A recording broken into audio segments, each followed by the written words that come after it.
A Tale of Two Cities, 1,000 swipes on a bustling Friday night in Manila. Marco sat in his small apartment, the city's neon glow painting his window.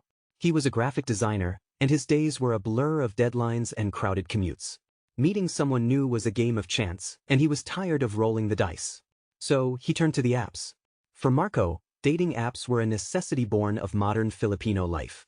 They were a shortcut past the polite but time-consuming rituals of traditional courtship, or panliligaw. In a society where family and community ties are strong, the apps offered a safe, private space to screen for potential partners before introducing them to the scrutiny of a barkada or, worse, the family. Marco could browse profiles of women who, like him, valued their careers and busy schedules. He could filter for people who shared his hobbies, like hiking or watching K-dramas, a simple act that would have been impossible in a chance encounter. The apps were a reflection of a fast-paced, urbanized culture that was still, at its core, deeply romantic. The sheer convenience and the massive pool of users were the main draws. With a reported half of Filipinos having used dating apps, he was simply following the crowd. Thousands of miles away, in a quiet suburban town in Italy, stood another Filipino, a nurse named Anna. Her uniform was crisp, her hospital's schedule relentless. She had moved abroad 5 years ago, an overseas Filipino worker, to provide a better life for her family back home. Her days were filled with work, and her nights were often spent on video calls with her parents and siblings, a constant reminder of the life she had left behind. For Anna, the dating apps weren't about convenience, they were about connection. Her social circle was small, and the people she met often didn't share her cultural values or understand the unique challenges of her life.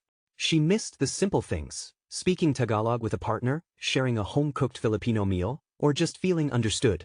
The apps, particularly those that catered to the Filipino diaspora or focused on cross-cultural matches, were her lifeline. They allowed her to connect with other Filipinos living abroad or with foreigners who were genuinely interested in her culture. The popularity of these apps among OFWs like Anna is tied to a powerful, underlying need. It's the need to combat loneliness and find a partner who understands the deep-seated importance of family, faith, and pakikisama. While Marco used the apps to navigate a bustling city, Anna used them to bridge an entire ocean. She wasn't just looking for love, she was looking for a partner who could become part of the family she had left behind, someone who could help build a new one with her. One day, Anna's phone buzzed with a match. It was with a man named Lorenzo, a Filipino who worked as an engineer in Germany. They started talking, sharing stories of homesickness and their dreams for the future.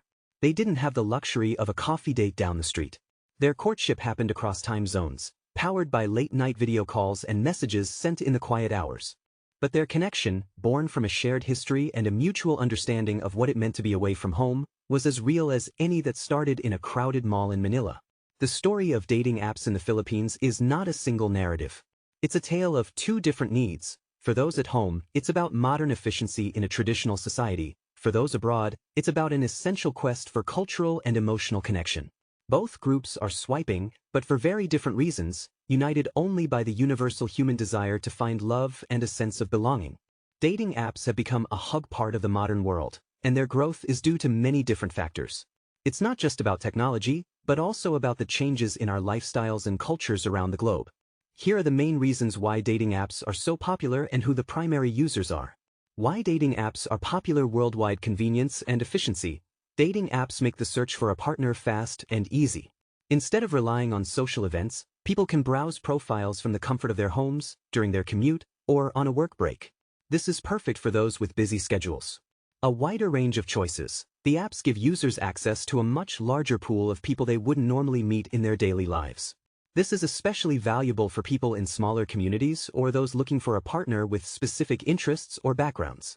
The decline of stigma. What was once seen as taboo is now a completely normal and accepted way to meet people. Many people have found their partners through apps, making it more socially acceptable for others to try.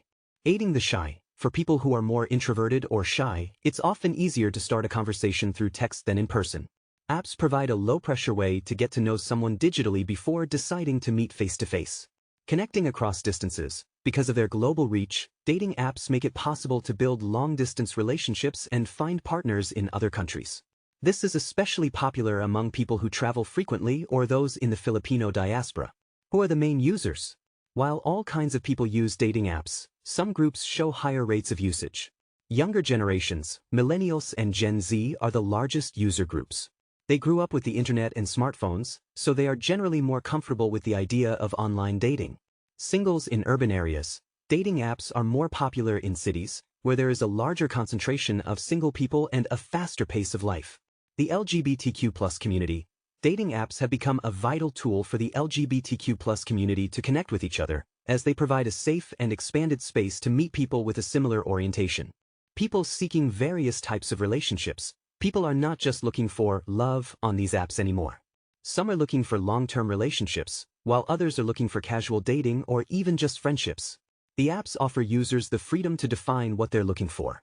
I hope this provides a clear answer for you. Using dating apps, like any modern technology, comes with a mix of benefits and drawbacks. It's a trade-off between convenience and a few potential risks. Here are some of the main pros and cons of using dating apps. Pros of using dating apps: expanded pool of people. Apps give you access to a huge number of singles that you would likely never cross paths with in your daily life. This is especially helpful for people who have limited social circles, busy schedules, or live in smaller towns.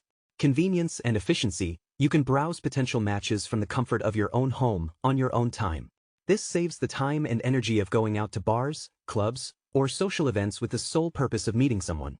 Clarity of intentions. Many people on dating apps are more direct about what they're looking for, whether it's a long-term relationship, a casual date, or just friendship. This can help you avoid wasting time with people who don't have the same goals as you. Overcoming shyness. For those who are shy or introverted, apps provide a low-pressure way to start a conversation. You can take your time to craft a message and get to know someone's personality a bit before a face-to-face meeting. Finding niche connections. There are specialized apps for almost every interest, religion, or community.